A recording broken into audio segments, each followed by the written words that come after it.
In alpine skiing, winner of 3 Olympic gold medals and 2 silvers.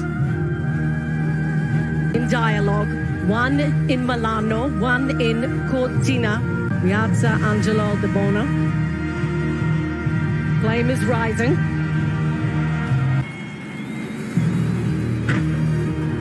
And the flames come to life.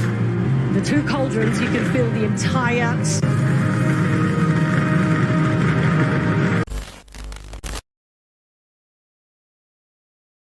Marami mga tao ang nagulat matapos po nang makita nila ang opening ceremony ng 2026 Winter Olympics. Halos agad kumalat po sa social media ang mga video at mga screenshot na sinasabi na yung opening ceremony na ito ay may sa demonyo. At ito ay maaaring ritual na ginagawa para kay Satanas. May mga nagsasabi na may mga pentagram, may apoy at parang altar. May mga imahe raw ng mata at may madilim na tema na hindi raw pang sports kundi parang ritual. Ang tanong po ngayon, totoo nga ba ito o isa lamang itong malaking interpretasyon sa internet? Ngayon sa opening ceremony, usap-usapan po doon yung sinabi nila na lumabas na hugis na parang pentagram o 5 tulis na bituin. Kasi mga kapatid, yung pentagram na ito po yung simbolo ni Satanas o ito po yung ginagamit ng mga satanista para po ipakita na yung identity po nila ay na kay Satanas. At madalas yung pentagram, ito po yung madalas na ginagamit kapag may mga ritual o pag-aalay na ginagawa kay Satanas. At usually sa mga occult or witchcraft, ito po yung ginagamit nila para nga po kumonekta sa demonyo o kay Satanas. So sa paglabas po ng star na ito, sinasabi nila, dito pa lang pinapakita na ito ay may sa demonyo dahil ito ay simbolo raw ni Satanas.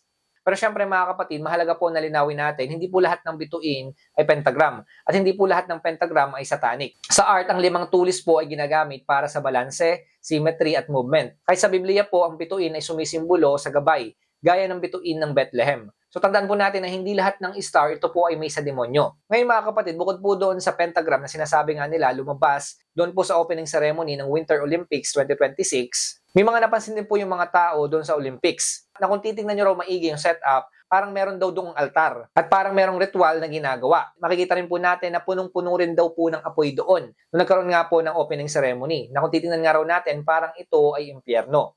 Pero mga kapatid, tandaan nyo po to, yung Olympic flame, isa po ito sa pinakamatandang simbolo ng Olympics. Simbolo po ito ng patuloy ng sakripisyo ng atleta at espiritu ng mga tao. Kahit po sa Biblia, ang apoy ay hindi agad masama. Ang Diyos nga po nagpakita po sa pamamagitan ng apoy dun sa burning bush. Nagbigay rin po siya ng haliging apoy sa desyerto sa mga Israelita. Pinakita rin po ng Diyos yung kanyang kapangyarihan sa pamamagitan ng apoy. Nung nagpabagsak ng apoy si Elijah, doon po sa Mount Carmel. At hindi lang po yon, yung pagbaba ng banal na spirito sa aklat ng mga gawa. Ang apoy po ay naging simbolo ng pagbaba ng kapangyarihan ng banal na spirito sa mga tao. So sa Olympics, alam naman natin, madalas talaga merong apoy na ginagamit dito. So hindi ibig sabihin nun, yun po ay may sa demonyo. Bukod po dyan mga kapatid, sinabi rin nila na may sa demonyo ito dahil meron silang nakita doon na parang mata sa gitna o yung tinatawag na all-seeing eye. So dahil po dyan, agad pumasok sa kanilang mga isipan yung patungkol sa Illuminati o patungkol po sa mga makakapangyarihang tao na nagkokontrol sa ating mundo. Kasi madalas mga kapatid, yung mata na ito po yung sumisimbolo sa mga secret society. Na sinasabi nila, ang nasa likod po nito ay walang iba kundi si Satanas. Ngayon yung lumabas dyan sa Olympics na sinasabi nila na mata o yung all-seeing eye para sa mga Illuminati, hindi po natin masasabi na talagang sa Illuminati yon o yun po ay sa secret society. Kasi nga baka ito ay maaari nagkataon lang na nagmukhang mata. Pero hindi po ibig sabihin nun, yun po ay Illuminati na. At tandaan nyo rin po mga kapatid yung Illuminati, bagamat ito po ay nag-exist matagal na, pero meron po kasing teorya ngayon patungkol sa Illuminati. Pero hindi pa po yan napapatunayan kung talagang totoo o yung mga secret society. Pero syempre alam naman po natin na meron po talagang secret society na ang nasa likod po nun ay si Satanas. Pero hindi po lahat ng secret society ay kokonekta po natin sa Illuminati. So sinabi naman po ng mga organizer na ito po ay hindi sa demonyo o kung ano man po yung mga lumabas na nakita ng mga tao doon sa opening ceremony, ito po ay hindi satanic. Maaaring ito ay nagkataon lang at binigyan lamang ng kulay o kaya mga mensahe ng mga tao yung patungkol sa opening ceremony. Pero syempre mga kapatid, dahil nasa mga huling araw na po tayo, dapat mag-ingat pa rin po tayo. Kasi nga, lalaga na po yung panlilinlang sa panahon natin ngayon. At yung panlilinlang po sa panahon natin ngayon, hindi po ito laging mukhang demonyo o kaya man laging mukhang satanic. Minsan ito po ay maganda, artistic, emosyonal at kahanga-hanga. Ang tamang response po ng isang Kristiyano ay hindi panic. Ang tamang response po ay pagiging mapanuri, panalangin at pananatili sa salita ng Diyos. So sa panahon natin ngayon, alam naman natin na mas lalong lumalantad yung mga ginagawa ni Satanas. At nakikita natin ngayon, mas kumikilos po siya. Mas nararamdaman po siya sa panahon natin ngayon. So kung dati nakikita po natin patago o tinatago pa ni Satan yung mga ginagawa niya o yung mga kilos niya, pero sa panahon po natin ngayon, ito po ay lantara na. Kasi nga, nasa mga huling araw na tayo. Alam niya po na malapit na rin yung kanyang katapusan, kaya ginagawa niya yung lahat para maraming mga tao ang malinlang at mapahamak.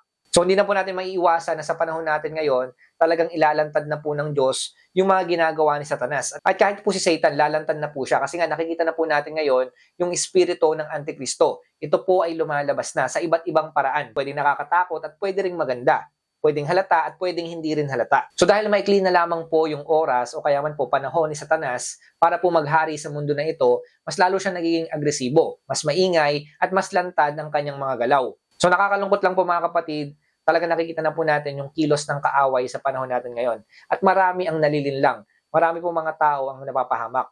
Pero tandaan nyo rin po ito mga kapatid, kahit pa may nagagawa si Satanas ngayon, hindi niya kailanman mababago ang kanyang kapalaran. Ang kanyang pagkatalo ay matagal nang itinakda. Maari siyang manggulo, manlinlang, at manakot. Pero mga kapatid, kailanman hindi siya mananalo. Ang lahat ng kanyang kilos ay hindi para baguhin ang wakas, kundi para humila ng mas maraming tao pababa habang may oras pa siya. Ito po ang dahilan kung bakit ang mga panlilinlang ay kadalasang hindi diretso. Madalas itong dumarating sa anyo ng aliwan, kultura, sining, at mga bagay na mukhang normal o artistic. So tandaan niyo po ito mga kapatid, ito po yung bagay na hindi mababago. Panalo na po ang Diyos at lahat ng nakikristo. Kahit gaano pa kaingay ang dilim, kahit gaano pa kalantad ang kaaway, ang liwanag ay hindi kailanman matatalo. Kasi mga kapatid, habang ang kaaway ay desperado dahil sa paubos na ang kanyang oras, ang mga anak ng Diyos ay tinawag na maging mas malinaw, mas matibay, at mas buhay ang pananampalataya. So kung nagdo-double time ngayon si Satan sa kanyang paggawa, dapat tayo rin mga kapatid. Mag-double time din po tayo para ibahagi ang magandang balita sa mga tao nang sa ganun malaman nila yung katotohanan.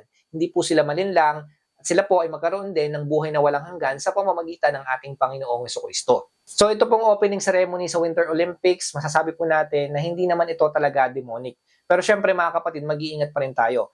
Pwedeng maging babala po sa atin yan. At pwedeng magbigay po sa atin ng paalala na sa lahat po ng mga pinapanood natin, sa lahat ng mga tinatangkilik natin, dapat suriin nating mabuti. Pag-aralan nating mabuti. Wala pong masama kung hanapin natin dito kung meron bang simbolo si Satanas. O kaya man po wala ring masama kung tayo rin po ay magsuri kung ano ba talagang meron sa mga pinapanood natin. Dahil mahalaga po yan. Kasi nga may mga pagkakataon naman talaga na minsan hindi mo mahalata, yun po ay gawa ng kaaway. Kasi nga po, lilinlangin kayo ng kaaway. Pero minsan, meron talagang mga hayagan na at hindi na kailangang suriin pa. So, ang pinakagawin po natin, lalo na nga nasa mga huling araw po tayo, mas lalo po tayong manatili sa salita ng Diyos. Yan lamang po yung panghawakan natin kung ano ang sinasabi ng Biblia. Nang sa ganon, at hindi po tayo basta-basta maatake ng kaaway. So, dahil nasa mga huling araw na tayo, ibigay na po natin yung ating buhay sa ating Panginoong Jesucristo kasi malapit na po siyang bumalik.